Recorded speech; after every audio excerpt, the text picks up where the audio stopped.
Još jedna nova rubrika Srpskog sveta pod ambicioznim i zahtevnim naslovom Neverovatne priče iz života. Naravno iz našeg života, ne iz bilo kog. Ali ono što je neverovatna priča u stvari znači šta? Zanimljiva priča, autentična priča, priča o kojoj ne govore svi, priča koju treba da znamo iako je ne znamo ili ne poznajemo dovoljno. I takvih priča ima koliko hoćete. I evo za početak sam izabrao jednu neverovatno zanimljivu. Nema nikoga od nas, bar među punoletnima, koji nije gledao seriju Otpisani ili film Otpisani, povratak otpisanih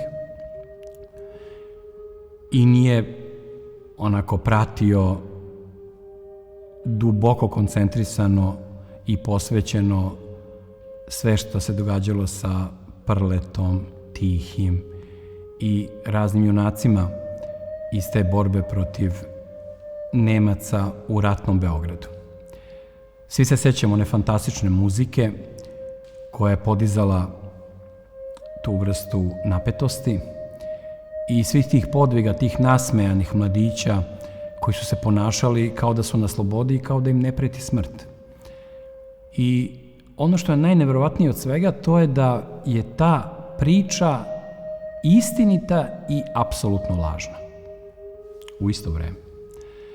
Naime, postojali su ilegalci antifašistički koji su se borili u sred Beograda u tim teškim okolnostima da je postojao policijski čas, gde ništa nije moglo tek tako da se dogodi, niste znali da li zidovi imaju uši tamo gde živite, a završavali ste u Banjici, Jajincima ili slati u nemačke konclogore ili streljani. Te bitke su postojale. Ta herojstva su se događala iz dana u dan.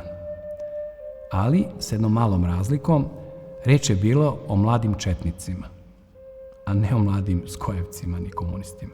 Samo ta mala, velika razlika. I na njihovom čelu je bio Valter. Valter brani Beograd. Ali taj pravi Valter je bio predratni major kraljevske vojske, ličnost neverovatne biografije, po kome su Nemci napravili najveću akciju protiv svojih unutrašnjih protivnika po gradovima tih nevidljivih gerilaca, tog srpskog pokreta otpora. Akciju su nazvali Operacija Valter. Po njemu, iako nisu mogli do kraja da saznaju pravo ime i identitet tog Valtera. Posle rata i priča o Valteru, kao i priča o otpisanima, prebačena na drugu ideološku stranu, na stranu onih koji su streljali prave otpisane i prave saradnike istinskog Valtera nakon oktobra 1944. godine. Ne možemo da menjamo istoriju, ne možemo vremeplom da se vraćamo nazad, ali možemo da kažemo istinu.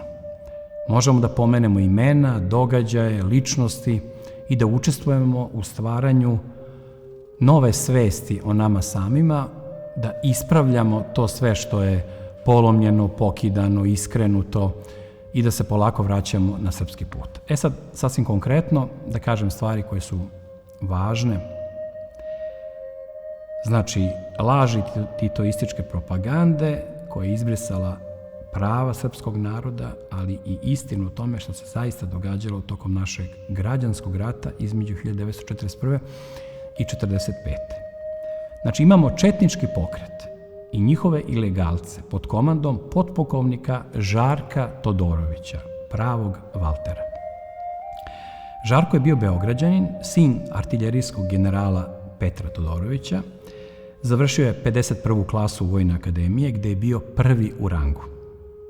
I čitav njegov život će biti takav. On će uvek biti prvi, najbolji, najhrabriji, onaj koji neće izgovoriti istinu ni tokom mučenja u beogradskom gestapovu, ni tokom mučenja među zagrebačkim, nemačkim i ustaškim mučionicama, ni u Mauthausenu, gde će jedini preživjeti 6 meseci u najgorem delu Mauthausena, a onda nakon rata biti potpukovnik i biti komandant u Francuskoj legiji stranaca, u ratovima u Indokini, prvom ratu u Vijetnamu, da bi nakon toga bio visoki oficir u francuskoj vojsci, pri njihovom generalštabu i visoki činovnik francuske vlade, i to ga je spasilo od stalnih zahteva Titovih vlasti da im ga predaju, da bi ga oni ovde zarobili, streljali ili šta god. On je umro, to je taj paradoks i igra sudbine, on je umro u 97. godini života u Parizu. Znači, nadživeo je sve one koji su čuvali svoj život kao nešto najvrednije, a izgubili su ga mnogo pre njega. On je nadživeo sve svoje savremenike, a živo je toliko opasan život da nijedan filmski junak nije proživao to što je Žarko proživao. Ali da se vratimo opet na njega. On pre Drugog svjetskog rata u Francuskoj završava, kao najbolji na klasi Beogradske vojne akademije, završava višu ratnu školu u Parizu, gde postaje učenik generala Charlesa de Gaulle'a. Nakon povratka on prelazi u generalštabnu struku, znači pri glavnom generalštabu u Beogradu, 1938. Rad ga zatiče u činu majora pri prvom obaveštajnom odelenju glavnog generalštaba. Znači, on je bio stručnjak za obaveštajni rad, imao je kontakte sa stranim diplomatskim predstavnicima u Beogradu, a pošto je briljantno govorio nekoliko svetskih jezika, imao uglađeno držanje, imao tu savršenu diskreciju i podatke od njega niste mogli ni kleštima da iščupate doslovno. Onda je on prilikom izbijanja rata već u leto 1941. u Beogradu formirao grupu ilegalaca nacionalista. Po odluci izbegličke vlade u Londonu, on postaje u maju 1941. godine komandant Beograda, tog nepokorenog grada, koji postoji paralelno sa onim građanima koji čekaju šta će biti i slušaju naredbe Nemaca, policijski čas i sve ostalo. Ova grupa nepokorenih kao svog komandanta ima tada majora Žarka Todorovića Valtera. On je imao, evo je vrlo važno da svi čujemo, imao je pod sobom 5119 ilegalaca, od kojih je njih 3500 bilo naoružano sa skrivenim oružjem. Čitava jedna vojska koja je bila savršeno koordinisana, koja je imala svoje kontakte i veze i u Nedićevoj vladi, i među ljudima koji se nisu bavili nikakvom politikom, i među onima koji su Nemcima služili kao prevodioci, i među ljudima u specijalnoj policiji koji su vodili dvostruki život i dvostruku igru i to plaćali često životom. I bili su spremni da to sakriveno oružje za koje bi platili glavom ako bi bili otkriveni, upotrebe po komandi Žarkovoj, a on je reagovao na komandu ministra vojnog u Londonu, Draže Mihajlovića ili generala Simovića, i po toj jasnoj vojnoj ratničkoj hijerarhiji je postojao onaj Beograd koji nije trebao da se oslobađa 1944. jer je već bio i ostao slobodan. On je bio organizator ilegalnih aktivnosti sa 4 radio stanice koje su tad bila velika retkost i lovina pažljivo tražena i 80 vozila na raspolaganju. U to vreme vozni park nacionalnih ilegalaca bilo je njih 80. Glavni protivnik njegov, kao u otpisanima, je bio SS kapetan Brandt zajedno sa Gestapom i njihovim posebnim odsekom koji se zvao Anti-DM, protiv Draže Mihajlovića. Znači, oni koji se borili protiv nacionalističke gerile na terenu po Srbiji, a posebno u gradu, jer u Beogradu je ta gerila trajala i onda kad su četničke snage bile istarane iz Srbije, već krajem 1941. godine. One pa su se kasnije vraćale. A u Beogradu su oni sve vreme bili prisutni i tada, sad taj filmski zanimljiv deo, a vezan za istinite događaje, 400 SS-ovaca, agenata probranih iz Volksdeutscherske Prinz Eugen divizije, se priključilo već postojećoj ekipi od 700 gestapovaca. I oni su svi zajedno krenuli u operaciju Valter, najveću koju je Gestapo vodio na Balkanu po svedočanstvima samog Gestapoa i po sačuvanoj arhivi. Oni su stvorili vod specijalne prislušne službe i goniometrijske stanice. Znači, to su bili posebni uređaji koji su tragali za tragovima radiosignala da bi pokušali da pronađu radiostanice koje su davale važne informacije britanskim saveznicima i samim tim učestvovali u diverzijama, bombardovanjima pruga, raznim načinima da se Nemci spreče u transportu ruda, hrane, oružja, municije, jer su radiostanice bile u stvari glavni način i sredstvo te i takve borbe. Oni su pokušali da ubace lažnog Valtera, jer su svi znali za Valtera, retko ko je znao njegov pravi identitet. Oni su pokušali na svoj način da to urade, baš kao i u filmu Valter brani Sarajevo, jer su ti elementi korišteni posle rata, samo naravno na potpuno drugačiji falsifikovan način. Prva radiostanica koja je postojala u Beogradu, ona je otišla iz Beograda zajedno sa Četničkom vrhovnom komandom, otišla je znači na teren.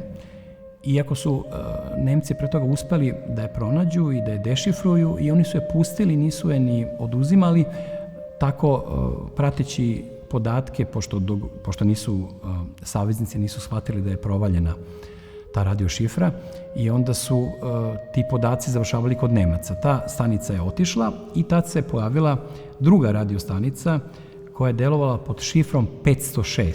To su bili radiogrami u organizaciji Britanske obaveštajne službe, izveštaji od velikog obaveštajnog značaja, kao što su to saveznici potvrđivali. Tu je strašno interesantna ličnost inženjera Dragomira Tomaševića iz Ministarstva pošta i telegrafa Nedićeve uprave. On je ustrojio četničku radioslužbu, da bi se posle te stanice pojavio i dosije G116, i u sred svega toga dolazi 17. marta 1943. godine hapšenje Žarka Todorovića, koga je izdao jedan beli Rus, Georgij Ozerov, i on biva uhapšen, ispitivan neuspešno u Beogradu. Nisu znali koga su tačno uhapsili, znali su da je vrlo važan u toj ilegalnoj hijerarhiji. Niko nikoga nije hteo da izda, a nisu svi znali sve, srećom. Bio odveden u Zagreb da bi tamo pokušali od njega da dobiju podatke o saradnicima iz Zagreba savezničkih antinacističkih službi. On je tamo uspeo da pobegne i da nastavi ilegalni rad u Zagrebu, neuhvaćen.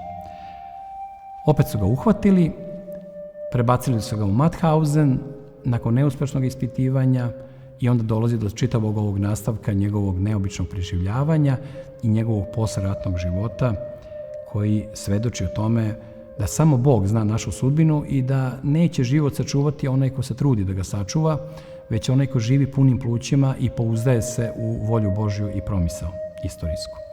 Sad, nabrojat ću ukratko samo nekoliko tih imena, jer svako to ime, kada ga ovde izgovorimo i kada ga vi čujete, to je u stvari neka vrsta male voštanice koje mi palimo na njihovim nepostojećim grobovima. Oni su najčešće bez groba, jer ne znamo gde su sahranjeni, a oni za koje smo znali su partizani uništili njihova grobna mesta najčešće.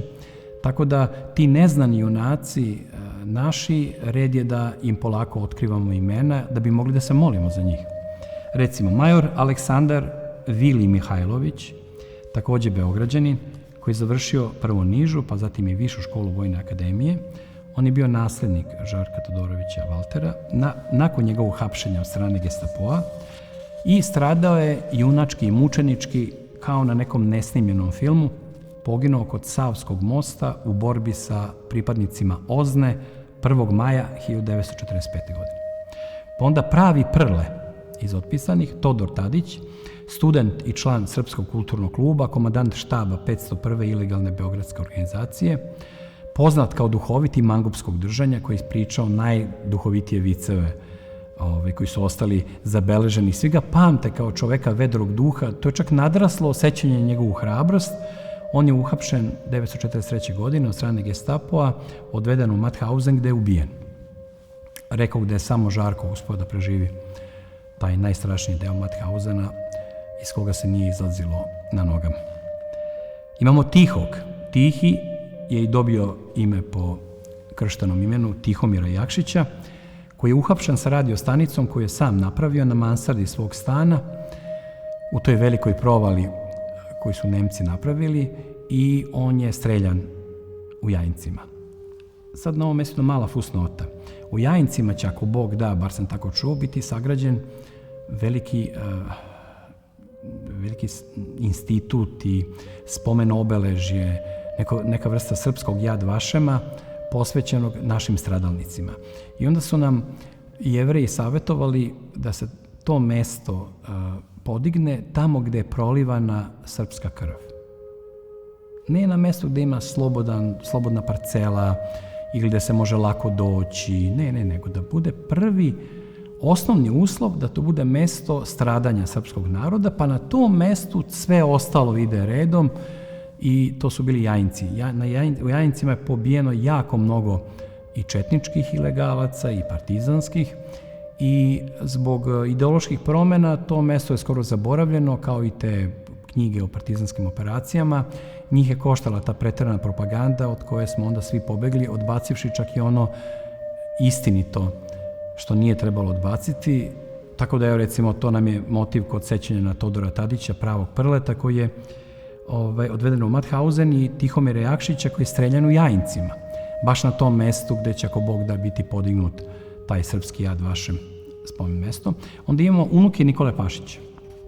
Puno ima poznatih porodica i dece iz poznatih, čestitih, istorijskih srpskih porodica. Unuci Nikole Pašića su Nikola i Vladeta, koji su zajedno sa Bogdanom Milutinovićem, koji je streljan u septembru 1943. u Jajincima, delovali isto kao i Dragoslav Radivojević, Vinko Konjiković, Beli Rus i srpski patriota Georgije Jovović, student Branislav Đukić. Svi su streljani u Jajincima. Svi oni koji su delovali zajedno sa unucima Pašićevim. Tu je Mihajlo Naumović, student, poginuo u borbama sa komunistima na terenu u julu 1944. Maturantkinja Danica Ivković, ilegalac omladinskog štaba 601 u Nišu i Aleksincu, vođa ženske ravnogorske omladine saniteta, streljana od komunista u novembru 1944. godine na Bubnju kod Niša, pa Daničin dobar poznanik iz štaba 601 u Aleksincu i Nišu, Vladeta Jovanović, komadant omladinskog četničkog odreda na Jastrebcu, koji je 1942. godine imao velike borbe u kojima učestvovao protiv Nemaca i izdržao mučenja ništa ne priznajući, što je inače osobina skoro svih ovih mladih ljudi, i on je i poginuo u borbama krajem 1944. Imao je tu sreću da pogine u borbi, što je u stvari smrt koju priželjkuju svi pravi ratnici. Vladan Ilić, student, ubijen u Mauthausenu 1943. Andra Poleti, verovatno je po njemu dobio ime istoimeni naš kolega kamerman i snimatelj sa mog Fakulteta dramskih umetnosti, ali sam to tek skoro saznao za ovog Andru Poletija, beogradskog advokata, člana Demokratske omladine, ali to je Demokratska omladina onog Ljube Davidovića, onog što je sina slao u Prvi svjetski rat da se bori, iako je bio jedan od najbogatijih Beograđana, gradonačelnik Beograda i jedan od najznačajnijih poslanika. Njegova Demokratska stranka, nešto sasvim drugačije od neke kasnije posleratne i tranzicione. Ilegalac Andra Poleti je bio član te stranke i on je ilegalac tokom rata, da bi na početkom 1944. godine otišao na teren u okolini Takova, delovao kao šef propagande prvog ravnogorskog korpusa i streljan krajem 1944. od komunista u Beogradu. Miodrag Marković, Andrin prijatelj, istomišljenik i saborac, zajedno s njim bio u Demokratskoj omladini u tradiciji Ljube Davidovića, ilegalac u Beogradu do kraja 1943. kad po pozivu vrhovne komande odlazi na teren i gine u borbi sa komunistima 1945. Lazar Maksimović, maturant 3. Beogradske gimnazije, brucoš, koji je tokom 1943. otišao u borbe na terenu gde je ranjen, uhapšen i mučen u borbi sa okupatorskim snagama. On je preminuo u Kruševačkoj bolnici od posljedica mučenja. I jedna, sad dve interesantne posebne osobe, Vukoman Aračić.